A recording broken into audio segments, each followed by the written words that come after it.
Well, good evening, ladies and gentlemen. This is the Truckers Podcast, FYI. Conversations Without Barriers. I'm your host, Doug from Ontario, Canada. It is 7:30 p.m. here on the 28th of January. I can't even believe that this month is just about over. It just seems like yesterday we had, New Year's Eve. Saturday being the first. Then, of course, Sunday, February the 2nd, Groundhog Day across Ontario, maybe other parts of Canada do it. Down there in Pennsylvania, where that little critter predicts whether it's going to be 6 more weeks of winter or 6 more weeks of winter. They like to predict an early spring. But, winter did come in like a lion, so hopefully it goes out like a lamb. I don't know. Pretty nasty this year. So, anyways, yeah, kind of a odd day for me being out here. It wasn't too bad of a day at work. Wasn't home really late, obviously. So I thought I'd just come out here because I haven't, you haven't been on my show for a while, and that's great. Thank you for coming out here. Just I don't know is I know it wasn't on my end with my equipment that I use for my podcast, my laptop, my interface, my microphone. And I generally use Microsoft Edge, and I've used it all the whole way through, doing podcast on Podbean. And then it just the connection just kept going in and out all the time. It would go from excellent to poor. And, so I'm just running a diagnostic. Unplugging everything, replugging everything, reinstalling everything. Didn't reset my laptop, but reinstall the interface and everything. And it just kept doing it. And then getting in touch with Podbean and saying, look, you know what? This is on your end. It's not on mine. I started this podcast back in 2019, and it was getting really frustrating, because I wasn't able to do my podcast on my weekends, Saturday mornings and Sunday mornings. And then I was thinking, well, I have on my cell phone, I have Google Chrome and I have Google. I don't have Google Chrome on my laptop. So I downloaded Google Chrome. And that's what I'm running to do my podcast. And for the last couple shows, I haven't had poor quality sound, and the connection wasn't dropping. So I don't know what the hell. Really don't. It's working. That's the important thing. So, I guess, you probably heard me mention before too. I have read so far 3 books about homelessness, how to end homelessness all across Canada.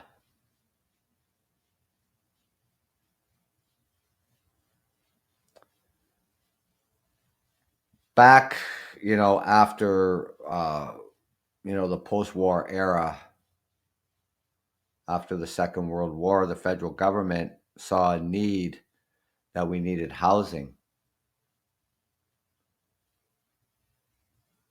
The men coming back from overseas. So the government, funded the housing. And they did this for a very long time.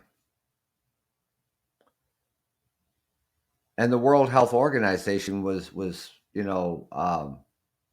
patting Canada on the back for their achievements of building housing for their people.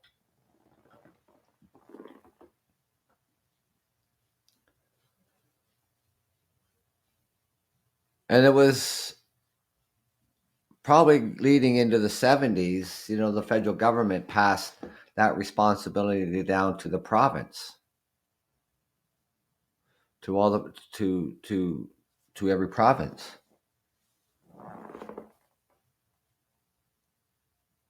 And then they started cutting back on funding housing, finally entirely getting out of it, passing it down to the municipalities. Well, cities can't build houses from property tax. That money is to use to run the city for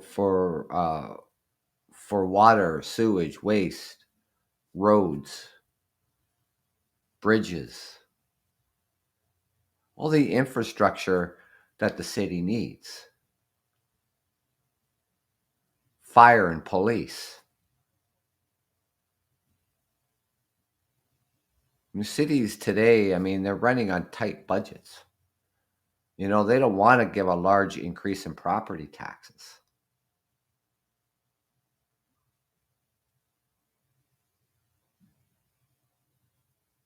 City of London, Ontario, where I reside, they have gotten a little creative on housing, and they have built through other fundings and through the help of and cooperation of the builders, and the city giving them incentives to help build, but it's still not enough.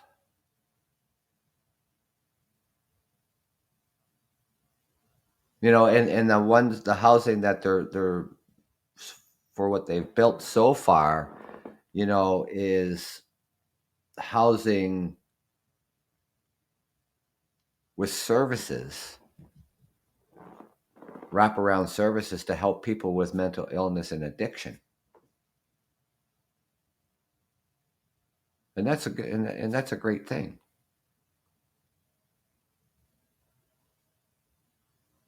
But without the government, reinitiating the government funded Affordability Act for housing, there's still, for social housing for people who are on a disability or people who are on social services or people who just have low income, it's still a 10-year waiting list.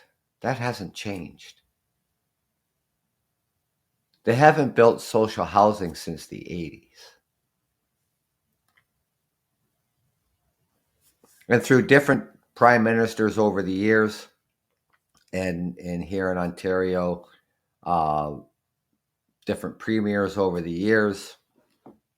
One in particular, when I was reading this book, struck me, and that was Mike Harris, the leader of the Conservative Party here in Ontario, the Ontario government. There were 17,000 housing units approved. This was in the 80s. 17,000 housing units approved. He canceled it.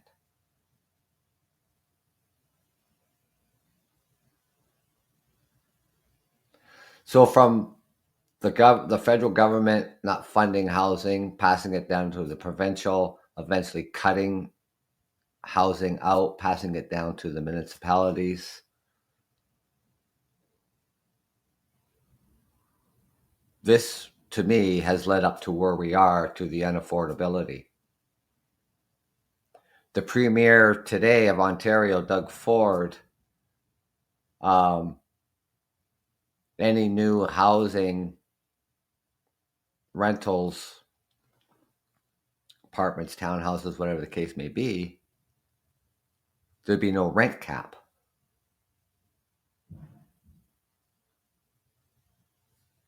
So they can charge whatever they want for rent.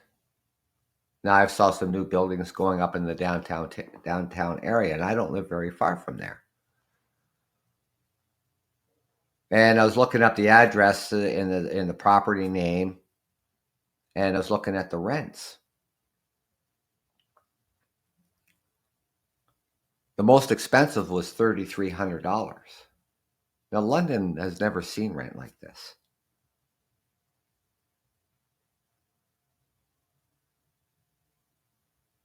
We were really one of the most affordable cities to live in. But since he takes the rent cap off, and now they can charge whatever they want. But buildings built before 2018, there's still a rent cap at 2.5%, and that was raised up from 2% to 2.5 by this premier Doug Ford today. Reno evictions, cities like Hamilton, Toronto, London, they put a bylaw together to really put a stop to these scrupulous landlords with these reno evictions, because what is happening is, they'd send out an N13 form, and this is a reno eviction. You have such and such a time to move out. And there's a lot of people, who really don't know or really understand their rights as a tenant. And that goes the same for if you got an N14 for non-payment of rent. It doesn't mean you have to move out.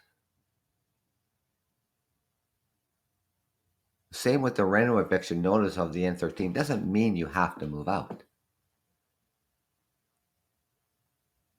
You have the right to be heard at the landlord's tenants board.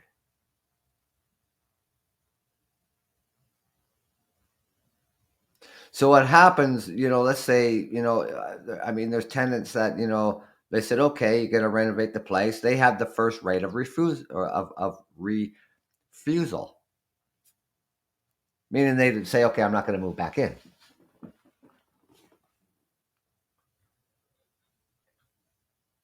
So what's happening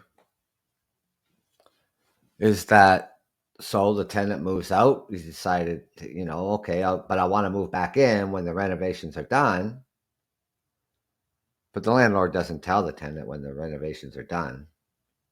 And for whatever renovations they did, I don't know, slap a coat of paint on the wall, put a new fridge and stove, maybe, hang a chandelier in the dining area, some different lighting, and then rent it out double or triple to somebody else. So they put a bylaw. 3 cities so far put a bylaw, but it should have been it should have been retroactive to the other reno evictions that were going on, but the city didn't do that. And this was going back to November when they were drawing up this bylaw, which, by the way, doesn't start until March. Toronto, when they did their bylaw, I think it was December, December or something like that, they drew up their bylaw. It doesn't start until July. I think Hamilton's doesn't start till April. And I'm thinking to myself, well, why in the hell wouldn't you have it effective immediately? I mean, when cities make bylaws, generally, it's effective immediately. So while we're waiting for these bylaws to come into effect, landlords can issue N13 forms for reno evictions. Townhomes back in the day, they were sold. Private developers buy them up, convert them into condos, sell them.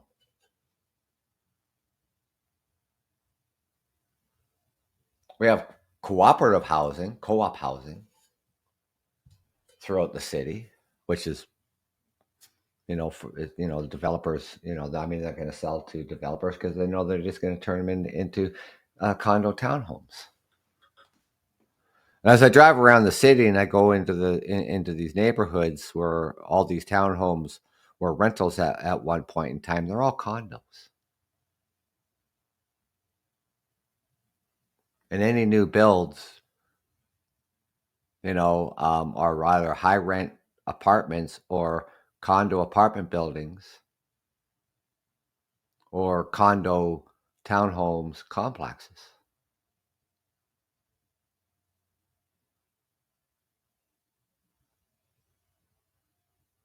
Single family home, 3-bedroom single family home, is going 800, 900,000 and up.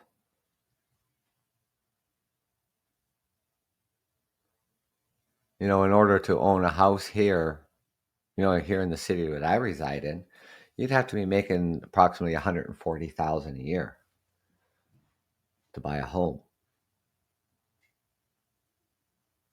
If you're a renter, it can't it can't be more than 30% of your gross income, because then you're going to be struggling paying for other things. Transportation, food. Maybe the utilities aren't included. Then you have to pay the utilities too. 40% of Canadians are paying more than 30% on their rent and leaving them short for other necessities.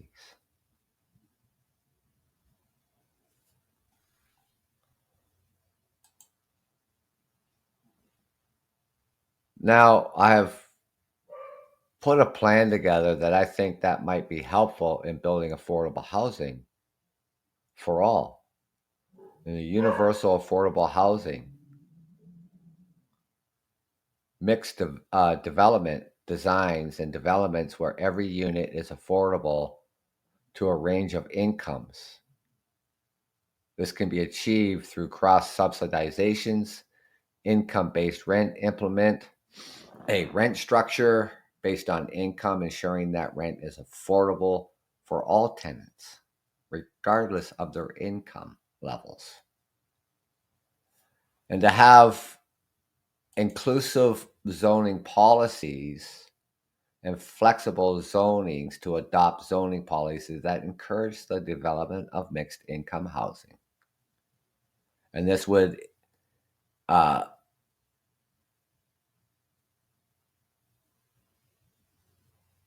help to encourage the development of mixed income housing. This includes allowing for higher densities and fairness for all in the housing types, such as apartments and townhomes in the same area, not just designated in certain parts of the area of the city.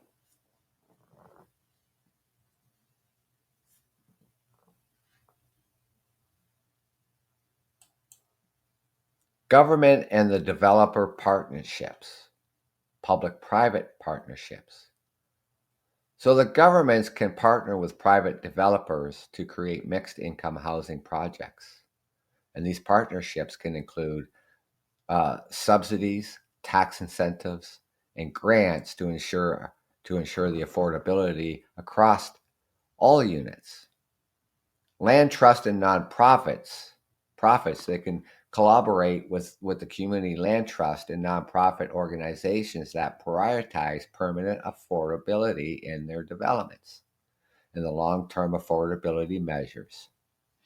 We have deed instructions, and we need to implement these deed restrictions to assure that these units remain affordable for future generations, regardless of change of ownership. Because when mom and pa sells those townhomes, these private developers come along, buy these units up, and then sell them as condos. So we don't want that. So regardless of the change of ownership, they stay rentals and they stay at the rent they're at. So we built them, and you're renting a 3-bedroom townhouse, it's not more than 30% of your income. Just a little example, say it was $780 a month. That's where it stays.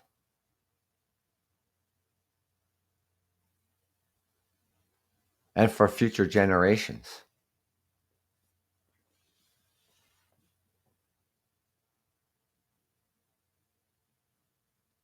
Rent control policies. Well, we do have rent control policies on buildings built before 2018, but not afterwards. Because even if somebody is paying $2,100 for a 1-bedroom apartment, if they're able to move out after a year, well, then they can raise the rent to whatever they want. They can raise it up to $2,500 a month for that 1-bedroom. So the buildings that were built before 2018, your rent will increase by 2.5%. Well, it was only 2%.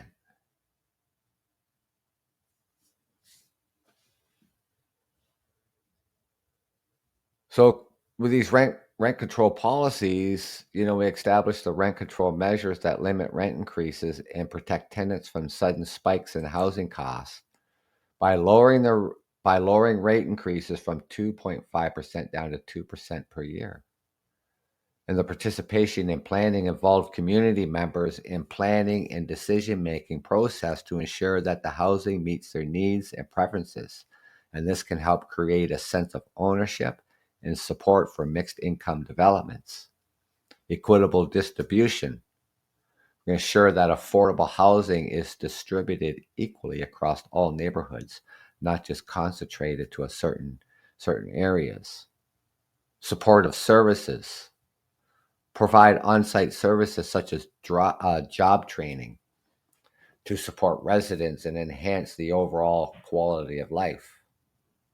And community spaces. Create shared community spaces that foster social interaction and community building among residents of different income levels. The federal government funded affordable housing direct subsidies. Federal and provincial governments can directly fund the construction of affordable housing. Like I said earlier, they got out of the housing business. Federal and provincial, and passed it down to the municipalities. We need to have the federal funding and provincial. They can directly fund the construction of affordable housing units, ensuring that all units are priced below market rates, without relying on higher rents to subsidize lower ones. Nonprofit and co-op housing, nonprofit organizations, and we can encourage the nonprofit housing organizations to develop and manage affordable housing projects, keeping costs low and accessible for all residents. And the cooperative housing, promote the cooperative housing models where residents collectively own and manage the property, keeping costs down and ensuring long-term affordability. And increase the public housing and increase the investments in public housing to provide more affordable options for low-income families.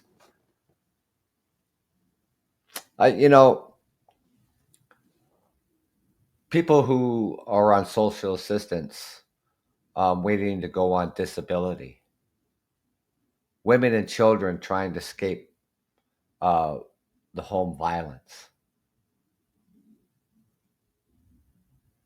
Everyone is sitting in limbo. Our shelters are full.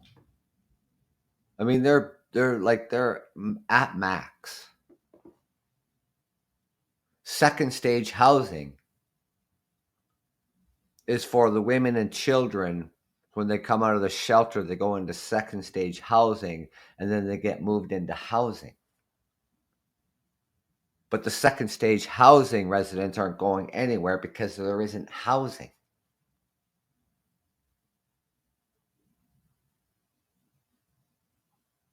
So it's just jammed up. And then those who are trying to escape the family violence, they can't.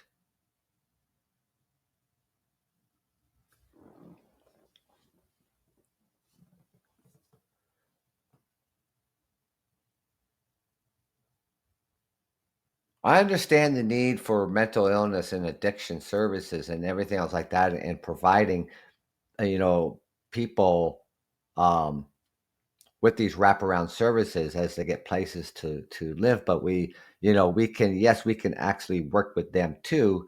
But the next priority should be women and children escaping domestic violence,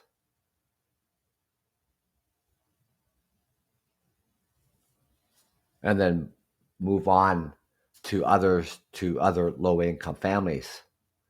Think about this for a minute. Like, here I go to the shopping mall. I go into a clothing store. How much money do you think these people are making? Minimum wage is $17.85 an hour.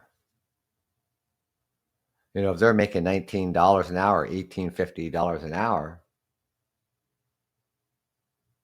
what do you think they can afford to rent?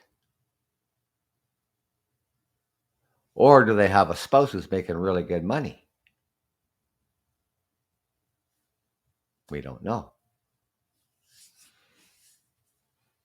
But if they're trying to do it on their own, single parent,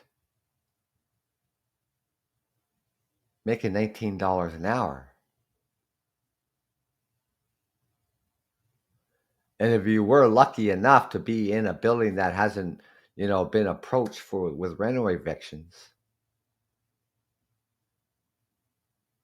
and you can afford the rent, great. But if something were to happen, an illness, an accident,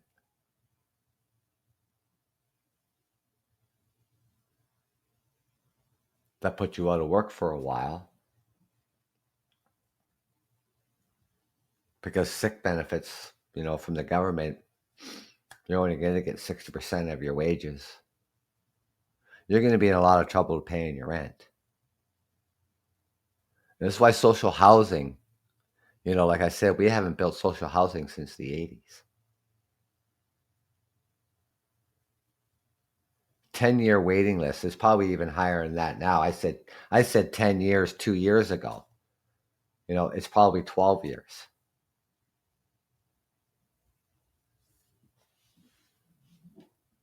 So the affordable options for low-income families, ensuring that all units are priced affordability. Maintenance and upgrades, ensure that public housing is well maintained and upgraded to meet the modern standards, provide safe and comfortable living conditions. Land trust and community land banks, community land trust establish community land trust to hold land and develop affordable housing. Not just giving it to these private investors coming along who wants to build these 18, 30-story high-rises on the property and charge outrageous rents. The city's got to hold on to these properties to be able to build affordable housing.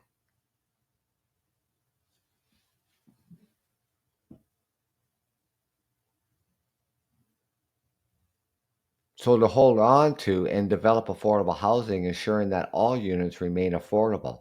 And the land banks utilize the land banks to acquire and repurpose vacant or underutilized land for affordable housing developments.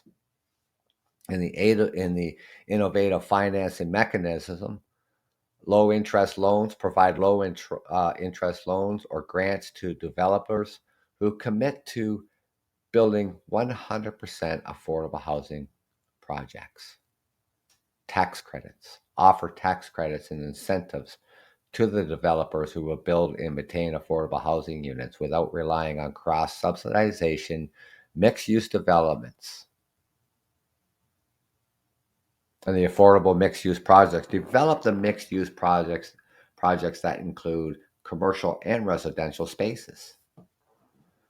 So the commercial, the downtown stores, and then above them, we can utilize that too for apartments.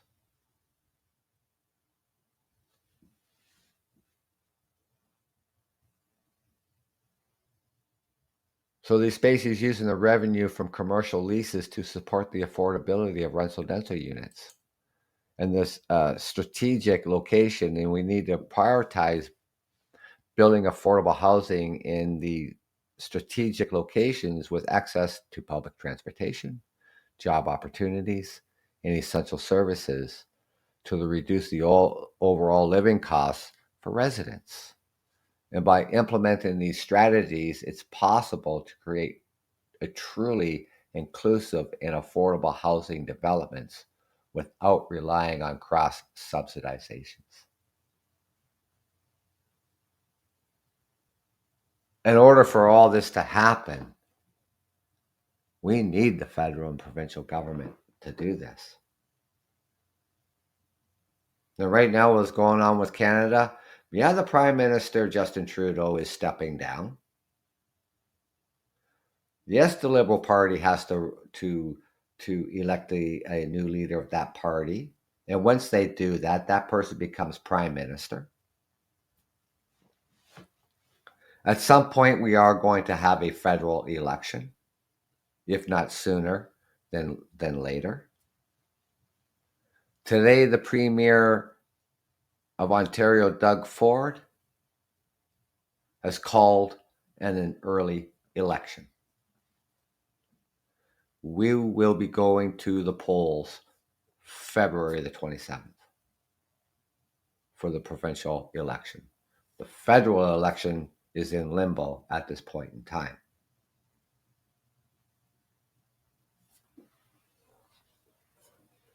It's not the first time we've had two elections in the same year. I guess Doug Ford, the Premier of Ontario, feels that he's in a really good spot. He feels that he's going to win the election. He's going to have a majority government again. I don't like some of his policies, and I don't like some of Trudeau's policies, or the NDP, or the or the Conservatives.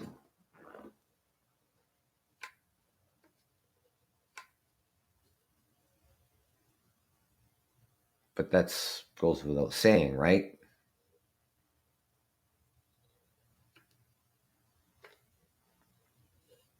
The important thing though too is that I think it was back in November. I think it was there was like 12 mayors across Ontario wanted the Ontario government to implement the notwithstanding clause in the Charter of Rights and Freedoms, which overrides charters, certain rights in that charter. So they wanted to clear out, they wanted to use the notwithstanding clause to clear out tent encampments, prohibit open drug use. Doug Ford has already turned around and he's shutting down all the safe injection sites across Ontario. See, some of these policies I don't agree with. He didn't invoke the notwithstanding clause to override a charter.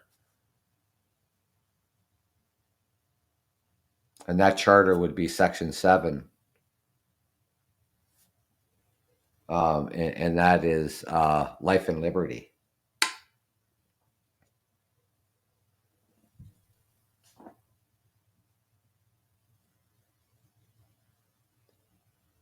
People are in tent encampments not because they want to be there. They don't want to be there. There's no room in the shelters. The city of Toronto is the most populated city here in Ontario. They have 10,000 homeless.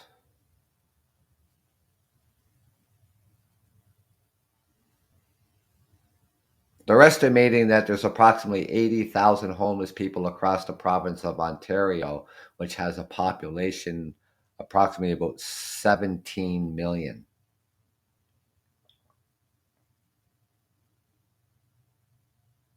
Population of Canada is 40 million. Where are they getting this 80,000 from? I mean, are they kind of including the hidden homeless? Because you can't really count them because, well, they're sleeping in cars, they're couch surfing, staying with relatives.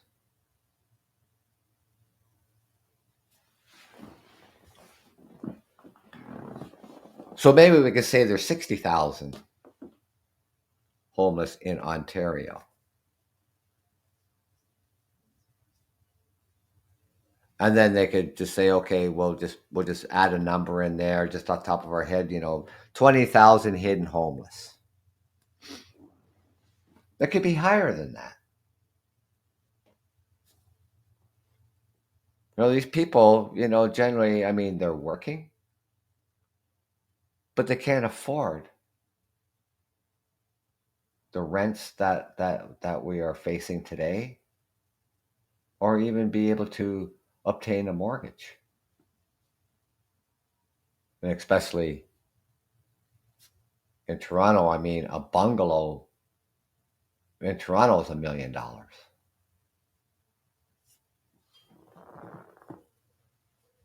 Rents in Toronto for a one bedroom are like 2,500.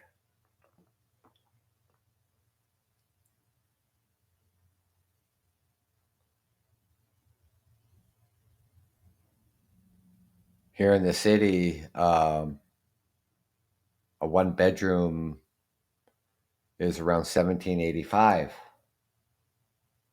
Two bedroom is around 2,100. Three bedroom is close to 2,500.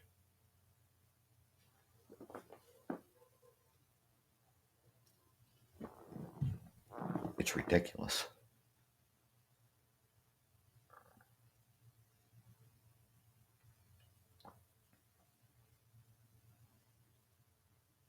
Now, see, these mayors, they were hoping, by now that the government, would do something about the tent encampments. The federal government had a spending package in London, where I reside, got $5 million to help with the homeless. 5 million.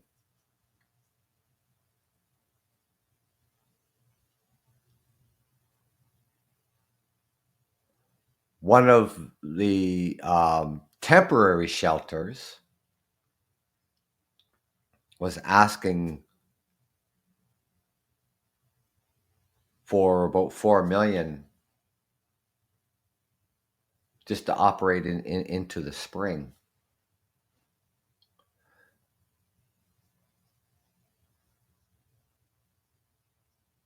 And then we had city council back before Christmas, and the Business Improvement Association, not wanting more services or shelter spaces in the downtown core.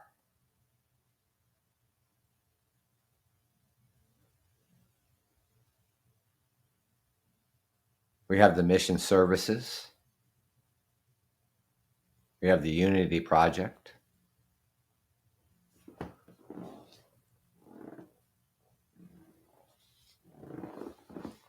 And another social services that was acting as a temporary shelter, operating 30 beds.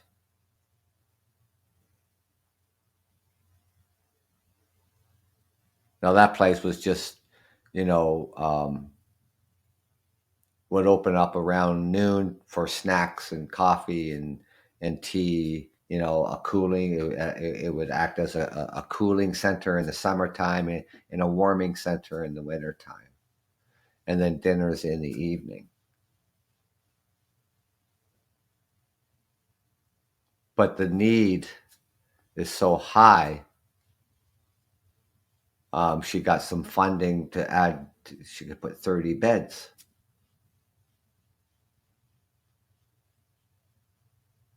And that's still not enough.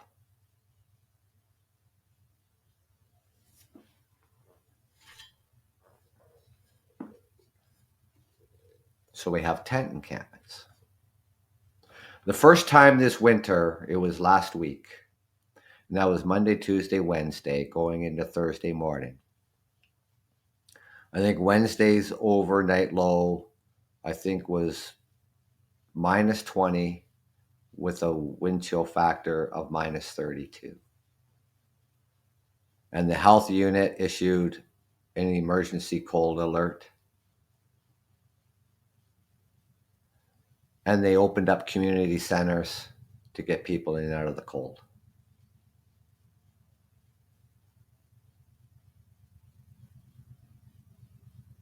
Now, the city of Toronto, they wait till it's minus 5. And then they start opening up all these warming centers. But not here in the city of London. Or they'll wait for Environment Canada to issue an extreme cold warning before city council gets off their ass. But even at minus 5, minus 10, you're sleeping in a tent with inadequate clothing.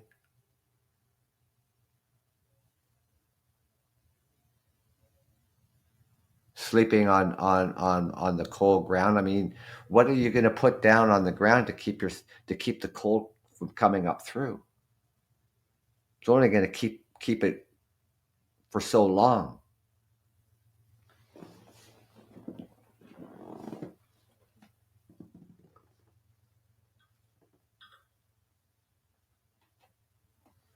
They had a pilot project a couple of years back, and they outfitted these office trailers, and they had them down at the end of our street, adjacent a small park.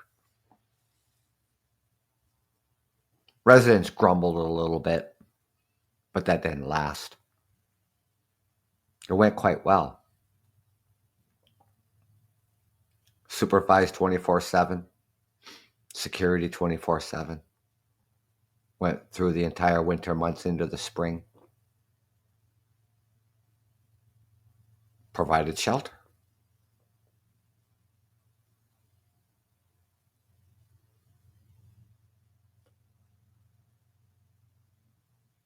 Probably heard about these tiny homes coming about.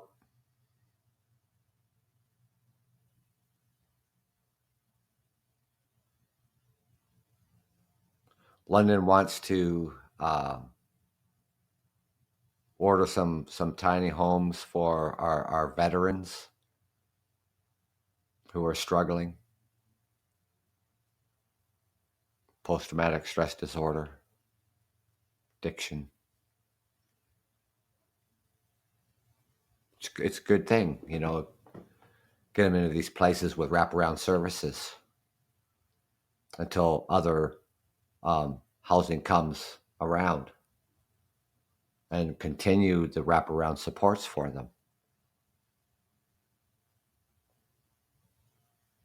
So these are the kind of things London is working on just for that right now. Not just for the veterans, but for people who have a mental illness and an addiction, and both at the same time.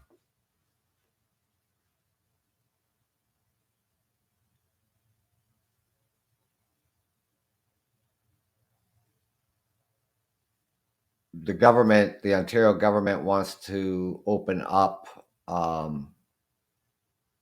treatment hubs for addiction. Well, this is why they're closing down the safe injection sites, which saves lives, by the way. these safe injection sites.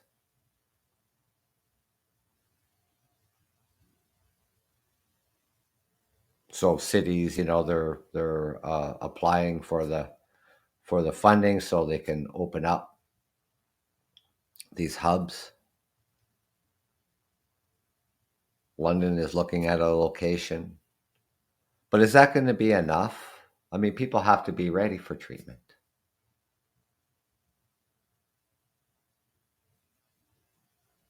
You can't force anybody into treatment. You can't take people from the streets and place them in a facility against their will, which, by the way, mayors have been asking the government to do.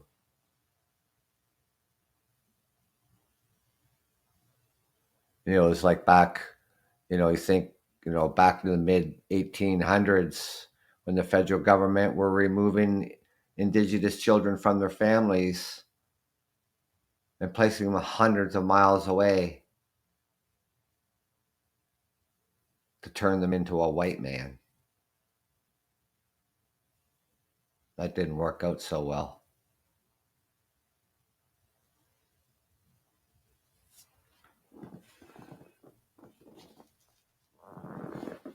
Those survivors, I mean, those residential schools, the last residential school, you called them Indian schools in the United States, by the way.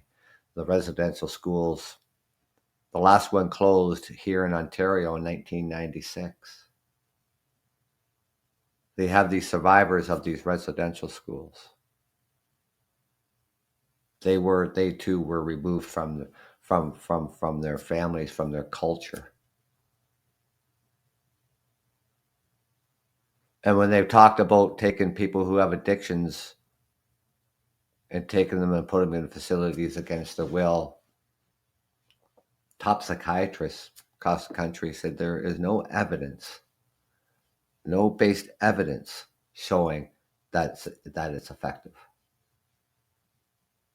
That actually causes more trauma. So people have to be ready for treatment. Yes, they want to open up these treatment hubs, but we still need to have these safe injection sites.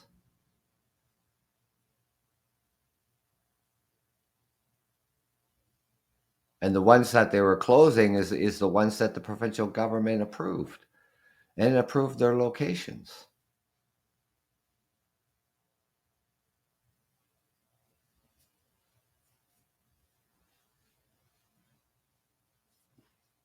A lot of problems, a lot of problems going on, not just here in Canada, United States, all over the world when it comes to homelessness. Look what happened in California. That is tragic. That is so tragic. People losing their homes, their lives. Look what happens when the hurricanes hit Florida. Every single year. Look what happened, Katrina, when that one hit.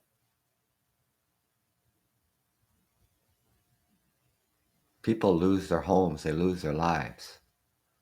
They become homeless. It doesn't have to be an act of God.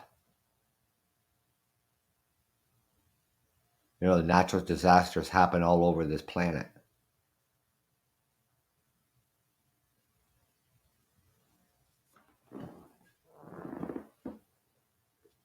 And put aside the natural disasters for a minute, people don't choose to be homeless. It's not that they woke up one morning and took a round at their nice apartment they got and decided just to throw some clothes in a backpack and call the landlord, tell him the keys are in the mailbox, and walk out the door. No, we don't choose to be homeless. Many factors play in that role of what happens to people.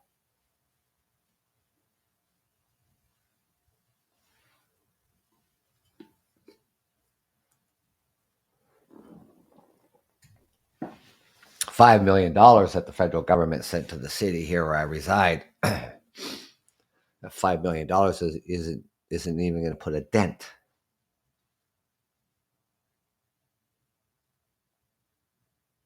in getting people into shelters. Because where are you going to open up other hubs? Because NIMBYism, not in my backyard, always comes into play.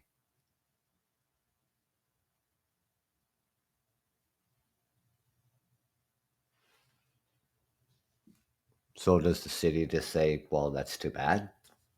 Care if it's your backyard? This is where this hub is going.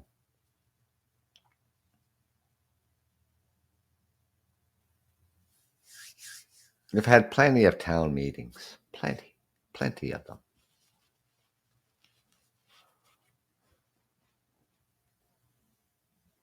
And when we talk about opening up other hubs, more beds, people from the communities come into the city hall to be heard.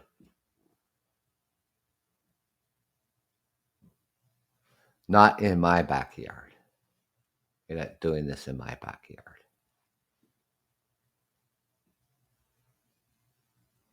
Like we have to, when it comes to housing, we have to build housing all over the city, everywhere. Has to be affordable, below market rent. Has to be in every neighborhood. Are we going to get NIMBYism, not in my backyard? Maybe. Like I say to all Canadians, I mean, we have to push for the government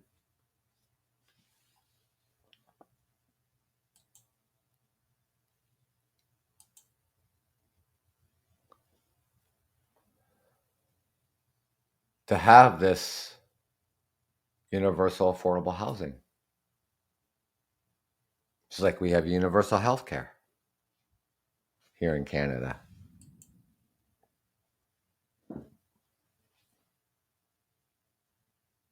Which is paid through tax dollars. When we pay our federal tax, when we pay our provincial tax.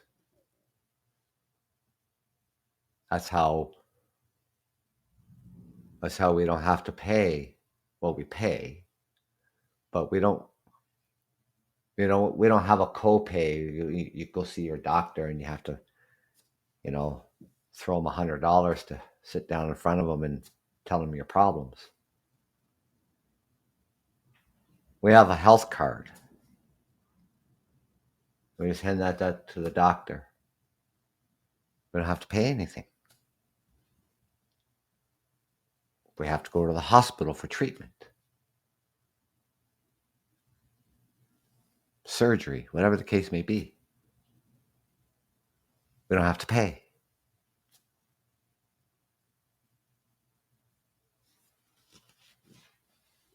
That's universal health care, universal housing. It's affordability for all. So we need the federal universal affordable housing.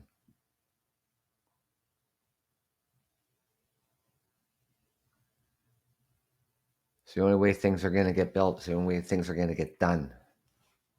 Because like I said at the beginning of my show, when the federal government got out of housing, passed it down to the provincial government, they decided to get it out of housing and pass it down to the municipalities.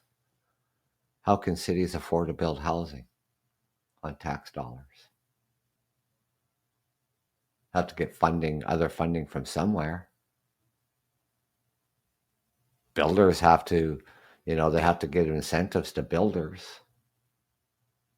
Cut the red tape. Give them tax breaks.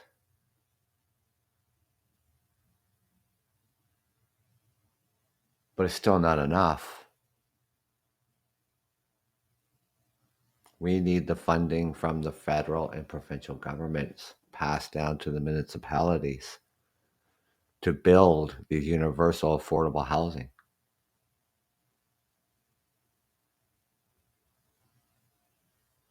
And if we don't start now,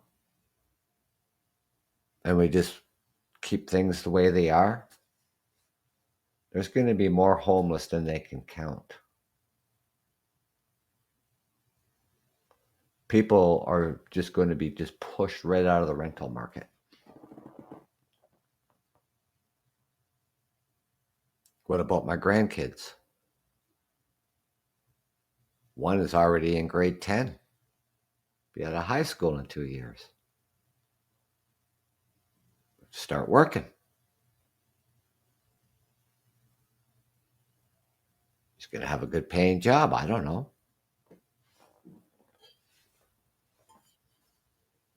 In 2 years, so he can still live at home with his mom. Sure. Save up his money.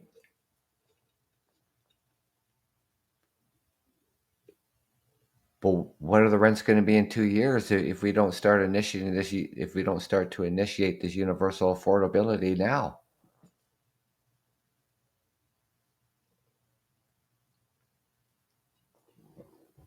I worry about that. And then his little sister is only in grade 5.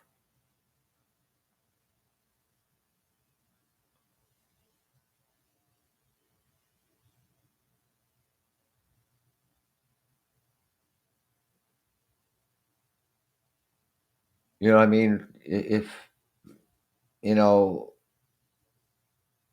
to get a good paying job, well, you need secondary education. You need college and university. We need more tradespeople.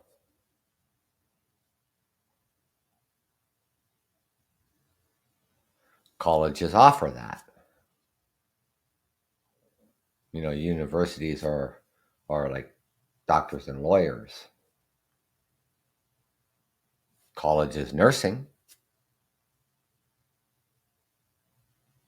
Even social services, but then, you still would have to still have, another degree from the university.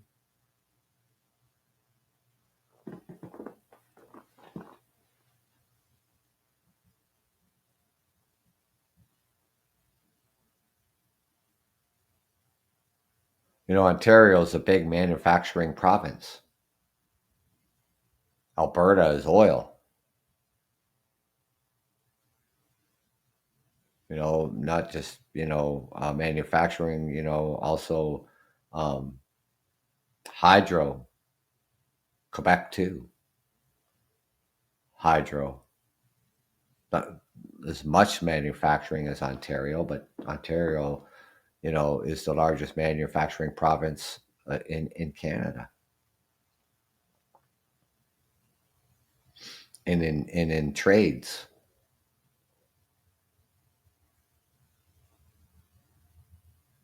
So kids need this. They need this training. Who's going to pay for that training?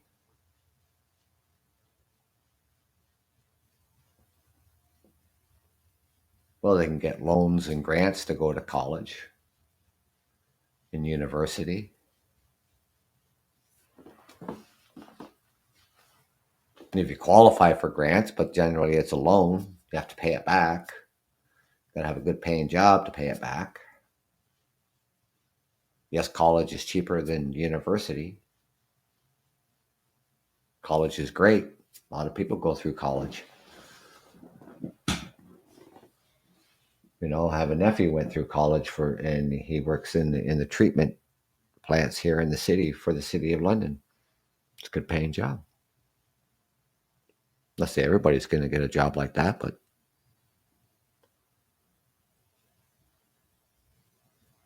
this universal affordability housing is what we need. And this is the kind of thing that I want to push for.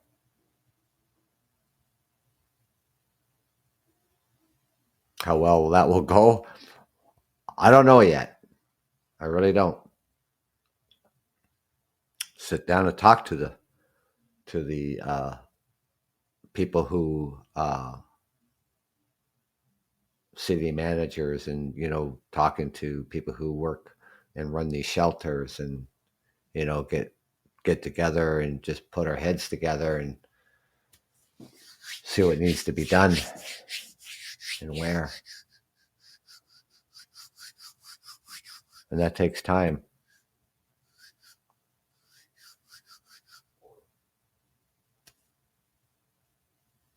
But I'll keep you up to date on how things are going. But until then, it is 8:30 p.m. Enjoy the rest of your Tuesday. Yes, tomorrow's Wednesday. It's hump day. We're almost there, ladies and gentlemen. We're almost to the weekend. We're going to get there.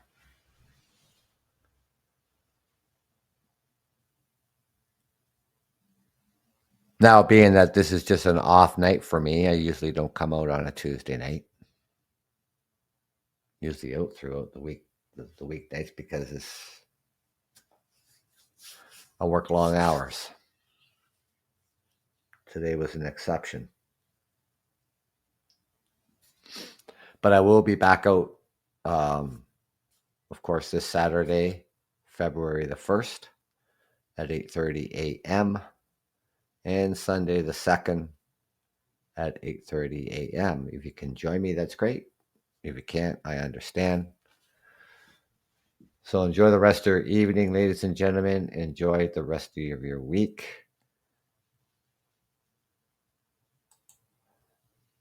This is the Truckers Podcast, FYI. Conversations Without Barriers. I'm your host, Doug. Good night, everyone, and take care.